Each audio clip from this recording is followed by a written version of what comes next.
ఆధ్యాత్మిక అభిలాషులకు ఆత్మ ప్రణామాలు.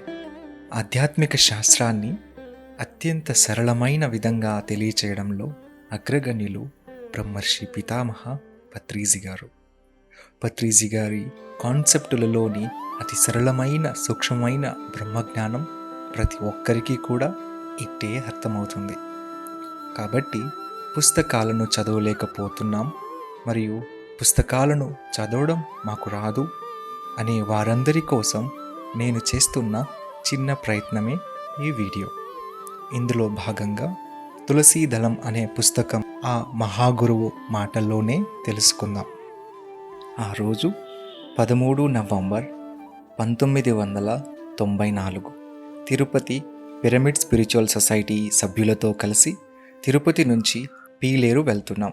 పీలేరులో ధ్యానం క్లాసు ఇవ్వడం కోసం నాతో పాటు ఉన్నవారు మాస్టర్స్ మిట్టా శ్రీనివాసులు, కంచి రఘురాం, శేఖర్, మునుస్వామి ఇంకా మేడం ఉదయలక్ష్మి గారు. బస్సులో ప్రయాణం చేస్తూ ఉంటే భావతరంగిణి మొదలైంది. మెదడు మరి ఊరికే కూర్చోదు కదా. ప్రపంచంలో ఎన్నో మతాలు ఉన్నాయి. కొందరు మాది అద్వైత మతం, జగన్మిథ్య, బ్రహ్మ సత్యం, జీవో బ్రహ్మైవ అంటారు. అందులో కొందరు కంచీమఠ పరంపర మాది అంటారు. మరికొందరు కాదు మాది శృంగేరి సాంప్రదాయం అంటారు. కొందరు మాది విశిష్టాద్వైత మతం, సగుణోపాసనే మాకు ముఖ్యం అని వక్కానిస్తారు. కొంతమంది మాది శ్రీ వైష్ణవులం, అన్ని మతాలలోనూ ఉత్కృష్టమైనది శ్రీ వైష్ణవ మతం, అది ఆది మహావిష్ణువుకు సంబంధించినది, మాది పూర్ణ ప్రవృత్తి మార్గం అంటూ ఉంటారు. కొందరు మాది మధ్వులం, జీవుడు వేరే బ్రహ్మ వేరే అంటారు. అందులోనూ కొందరు దక్షిణాది మఠం వారం మేము, ఉడిపి క్షేత్రం సర్వక్షేత్రాలలోనూ పవిత్రం అంటూ ఉంటారు. కాదు ఉత్తరాది మఠం పద్ధతే అసలు సిసలైన మధ్వ సంప్రదాయం అని కొందరు. కొంతమంది మేము శ్రీ విద్యోపాసకులం, సకల చరాచర సృష్టి మొత్తం శ్రీచక్రంలో నిబిడి ఉంది కనుక తత్ ఉపాసన సర్వశ్రేష్టం అని అంటూ ఉంటారు. కొంతమంది మాది అచల రాజయోగం, మిగతావి దీనికి దిగదుడుపు అని అంటారు. చేయవలసింది ఏమీ లేదు, ఉన్నదంతా ఆ బట్టబయలే, మూలం లేని గుర్తెరిగే ఈ శరీరం ఏమీ కాదు అని అంటూ ఉంటారు. కొంతమంది మేము ఒరిజినల్ రోమన్ క్యాథలిక్కులం అంటారు. కాదు మేము ప్రొటెస్ట్లమండి అని కొందరు. నిజానికి జీసస్ కన్నా మేరీ మతమే ముఖ్యం అని మరికొందరు. కొంతమంది మేము యూదులమండి, పాత నిబంధన మాకు ప్రమాణం, యెహోవా ఒక్కడే దేవుడు అంటూ ఉంటారు. కొంతమంది మేము జైనులం అంటారు, అందులోనూ శ్వేతాంబరులమండి అని అంటారు. కాదు శ్వేతాంబరం తక్కువ స్థితి, మేము దిగంబరులం అని కొందరు. మరి కొంతమంది మాది వీరశైవ మతం, మేము లింగాయుతలం, సర్వవేళలా లింగాన్ని ధరించడం మాకు తప్పనిసరి, పరమశివుడు తప్పితే ఇతర తక్కువ దైవాలతో మాకు అవసరం లేదు అంటారు. కొంతమంది మేము సిక్కులం, గురుగ్రంథ పూజ మాకు శరణ్యం అంటారు. కొంతమంది మాది ఇస్లాం, అందులోనూ షియాలం అంటారు. కాదు మేము సున్నీలం అంటారు మరికొందరు. ఈ రెండూ కాదు, మేము అహ్మదీయులం అని మరికొందరు. కొంతమంది మేము సుంకులమ్మ దేవతను కొలుస్తుంటాం, మాకు మా గ్రామదేవత తప్ప ఇంకేమీ అక్కరలేదు, జంతు బలి మాకు ముఖ్యం అని వక్కానిస్తారు. కొంతమంది మా ఇలవేలుపు వెంకటేశ్వర స్వామి, ఆయనే కలియుగ దయం, ఆయనే సర్వం, ఆర్చేవాడు తీర్చేవాడు అన్నీ ఆయనే, మా తలనీలాలు ఆయనకు సమర్పిస్తూ ఉంటాం, ప్రతిఫలంగా ఆయన మా కోరికలన్నీ తీరుస్తుంటాడు అంటూ ఉంటారు. కొంతమంది మాది గాయత్రి పరివార్, ఓం భూర్భువ మంత్రమే సర్వ భాగ్యకారిణి అంటూ ఉంటారు. కొంతమంది మాది ఆర్య సమాజం, సత్యాలన్నీ వేదాలలోనే చెప్పబడి ఉన్నాయి. వేదాలు మాత్రమే శృతి, వేదాలు మాత్రమే ప్రమాణం అంటూ ఉంటారు. కొంతమంది మాది మాస్టర్ సివివి యోగం, ఆయన మంత్రం జపించడం ద్వారా కుండలిని జాగృతమవుతుంది అంటూ ఉంటారు. కొంతమంది మాది యోగదా సత్సంగ్ సొసైటీ, బాబాజీ, లాహిరి, యుక్తేశ్వర్, యోగానంద గురు పరంపరే మాకు పూజ్యనీయం అంటారు. కొంతమంది మాది ట్రాన్సెండెంటల్ మెడిటేషన్, నూతన తరహా అర్థశూన్య మంత్రాల ద్వారా భావాతీత స్థితిని పొందుతూ ఉంటాం. మహర్షి మహేష్ యోగి మాకు మార్గదర్శకుడు అని అంటారు.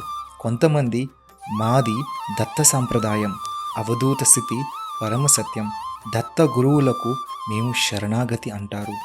కొంతమంది మాది భాగవత మతం, హరే రామ హరే కృష్ణ మహామంత్రంను సర్వవేళల్లో స్మరిస్తూ ఉంటాం. అదే తారకం. కృష్ణుడు ఒక్కడే పురుషోత్తముడు అని అంటూ ఉంటారు. కొంతమంది మేము నిరంకారులం, సత్యం తెలుసుకున్నాం, నిరహంకారులం, మేము నిర్గుణ పూజ మాది అంటారు. కొంతమంది మాది దివ్య జ్ఞాన సమాజం, మా గురువు శ్రీ శివానంద, మానవ సేవయే మాధవ సేవ, జపము మంత్రయోగము మాకు ముఖ్యం అంటారు. కొంతమంది మేము అరవిందుల మార్గాన్ని అనుష్ఠిస్తూ ఉంటాం. అన్ని యోగాల సమన్వయం మాది, సుప్రామైన్ని భూమి మీదకు అవతరింపచేయడం మా లక్ష్యం అంటూ ఉంటారు. కొందరు మాది రామచంద్ర మిషన్, మాకు ట్రాన్స్మిషన్ తప్పనిసరి, హృదయం మీద ధ్యానం చేస్తూ ఉంటాం, గురువే అన్నీ చూసుకుంటారు అంటారు. కొంతమంది మాది సిద్ధయోగం, శ్రీ నిత్యానంద, శ్రీ ముక్తానంద గురుంపరకు చెందిన వారం, మాకు శక్తిపాతం శరణ్యం అంటూ ఉంటారు. కొంతమంది మాది ప్రేమతత్వం, మేము మస్తులం, అవతార్ మెహార్ బాబాయే మాకు పరమ ఆదర్శం అంటూ ఉంటారు. కొందరు రమణ మహర్షి చెప్పింది సూటి అయిన అద్వైతం, వారి పుస్తకాలు అత్యంత శ్రేష్టం, నేనెవరు అని సదా విచారణ చేస్తూ ఉంటాం అని అంటారు. కొంతమంది మాది రామకృష్ణ మిషన్, రామకృష్ణ పరమహంస, స్వామి వివేకానందులు ఈ యుగపు మహాపురుషులు, ఉపనిషత్ సారమే సర్వం బోధిస్తుంది అని అంటూ ఉంటారు. కొంతమంది మాది రాధాస్వామి సత్సంగం, కృష్ణుడు ఒక్కడే స్వామి అంటే పరమాత్మ, మిగతా అందరూ రాధులు అంటే జీవాత్మలు అని అంటారు. మరికొంతమంది మాది ఈశ్వరీయ బ్రహ్మకుమారి సమాజం, బ్రహ్మచర్యం తప్పనిసరి, బిందువు మీద ధ్యానం చేయాలి, శివబాబాయే ఈ లోకానికి పరమ గురువు అని అంటారు. మరికొంతమంది మేము జిడ్డు కృష్ణమూర్తిని ఫాలో అవుతాం, అన్నింటినీ ఇచ్ఛారహితంగా గమనిస్తూ ఉంటాం, ఆయన పుస్తకాలు చదువుతూ ఉంటాం అని అంటారు. కొంతమంది మేము షిరిడీ సాయికి అంకితమయ్యాం, జన్మాంతం ఆయన భజన చేయడం మా కర్తవ్యం, సర్వ కష్టాలను దూరం చేసేవాడు, మోక్షం ప్రసాదించేవాడు ఆయనే అంటూ ఉంటారు. కొంతమంది మేము స్వామి అయ్యప్ప భక్తులం, జ్యోతిని చూసి చరిస్తూ ఉంటాం, సంవత్సరానికి ఒకసారి శబరిమల యాత్ర తప్పనిసరి అంటూ ఉంటారు.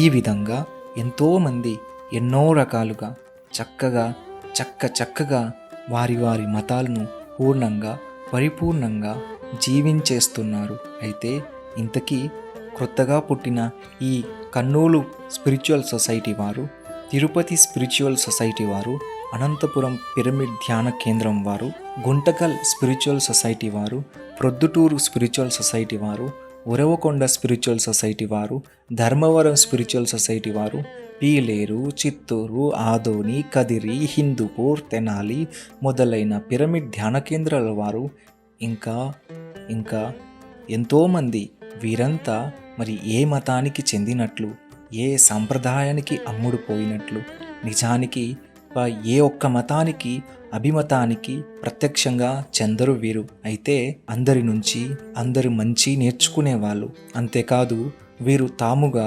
సత్యశోధనలో నిమగ్నమైన వారు.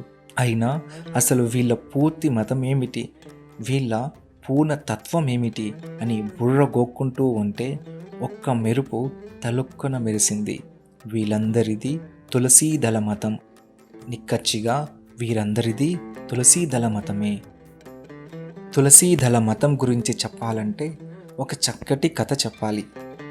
ఒకానొక ఊళ్ళో ఒక శ్రీమూర్తి ఉండింది. ఆవిడకు ఉన్నట్లుండి పరమసత్యం మీద పరమ మోహం కలిగింది. వెంటనే దానిని పొందాలని త్యాగమే దానికి మార్గం అనుకొని తనకు ఇష్టమైన వజ్రాల హారం మెడలో నుంచి తీసి త్రాసులో పడవేసింది. ఓహో, ఏ ప్రయోజనం కల్పించలేదు. పరమసత్యం కొంచెం కూడా చిటుక్కుమనలేదు. చాలదేమో అని తన సర్వాభరణాలను నిలువు దోపిడీ ఇచ్చింది. అయినా ఏమీ కలగలేదు. ఇంట్లో ఉన్న వెండి, బంగారు పాత్రలన్నీ తీసుకొచ్చి వేసింది. షరామామూలే. పరమసత్యం కనుచూపు మేరలో కనిపించలేదు. అప్పుడు గుర్తుకు వచ్చింది ఒకటి మర్చిపోయాను అని. అదే తనకు ప్రాణాతి ప్రాణమైన మణి, శమంతకమణి ఇంకా మిగిలిందని ఎంతో ఉత్సాహంతో దాన్ని తీసుకొచ్చి వేసింది. పాపం, ఏమీ కాలేదు. పరమసత్యం అణుమాత్రమైనా కలగలేదు. ఆ భామకు చెమటలు పుట్టాయి. పాపం, ఇంకేమీ తోచక నిశ్చేష్టురాలైంది. ఆ పరిస్థితిలో నెమ్మదిగా మరో తరుణీమణి విచ్చేసి చిరునవ్వు నవ్వుతూ వయ్యారంగా ఒక తులసీ దళాన్ని అలా ఉంచింది. అంతే, పరమసత్యం హఠాత్తుగా కదిలింది. పరమసత్యం పూర్తిగా బట్టబయలైంది. కనుక దేనివల్లనైతే పరమసత్యం వెంటనే గ్రాహ్యమవుతుందో, వెంటనే దృగ్గోచరమవుతుందో, వెంటనే అనుభవానికి వస్తుందో అదే తులసీదళ మతం. తులసీ దళానికి ఒక చిన్న కొమ్మ, 2 ఆకులు ఉంటాయి. ఒక ఆకు పేరు నీ వాస్తవాన్ని నువ్వే సృష్టించుకున్నావు అన్న జ్ఞానసూత్రం. రెండో ఆకు పేరు ఆనాపానసతి విపస్సన అనే ధ్యాన సూత్రం. మొదటి ఆకు జ్ఞానాగ్నికి మూలం, రెండో ఆకు ధ్యానాగ్నికి మూలం. మొదటిది మన జ్ఞానచక్షువును పూర్ణంగా వికసింపచేసి, రెండవది సేత్ జ్ఞానం లాంటి పరిపూర్ణ జ్ఞానాన్ని మనకు అందజేస్తుంది. రెండవది మన దివ్య చక్షువును ఉత్తేజింపచేసి బుద్ధత్వం అనే పరిపక్వమైన యోగ స్థితిని మనకు కలగచేస్తుంది. ఈ 2 కలయికే తులసీదళ మతం. మొదటి ఆకు గురించి విపులంగా చెప్పాలంటే శ్రీకృష్ణుడి దగ్గరకు వెళ్ళాలి. ఆయన ప్రకారం ఉద్ధరేదాత్మనాత్మానం ఆత్మానమవసాదయేత్ ఆత్మైవ హ్యాత్మనో బంధుః ఆత్మైవ విపురాత్మనః. అంటే ఎవరు ఇంకొకరికి ఏమీ చేయలేరు. ఎవరిని వారే ఉద్ధరించుకోవాలి.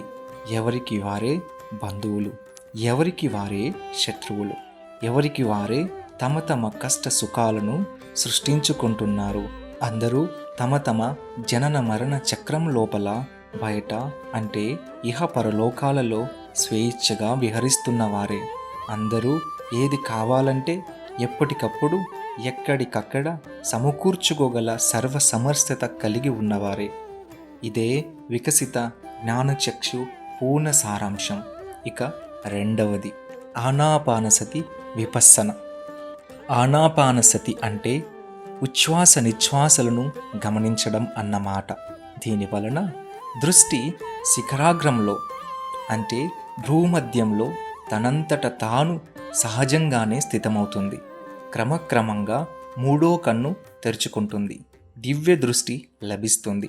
దీనినే విపస్సన అంటాం. క్రమక్రమంగా సూక్ష్మ శరీరం విడవడుతుంది. ఇతర లోక సంచారం సంభవమవుతుంది. వీటన్నిటి వలన పరమసత్యం ప్రత్యక్షంగా గోచరమవుతుంది. ఆనాపానసతి విపస్సనయే చేయవలసిన ఒక్కగానొక్క పరమక్రియ. ఇది తప్ప చేయవలసింది మరొకటి ఏమీ లేదు. మిగతావన్నీ అర్థరహితాలు.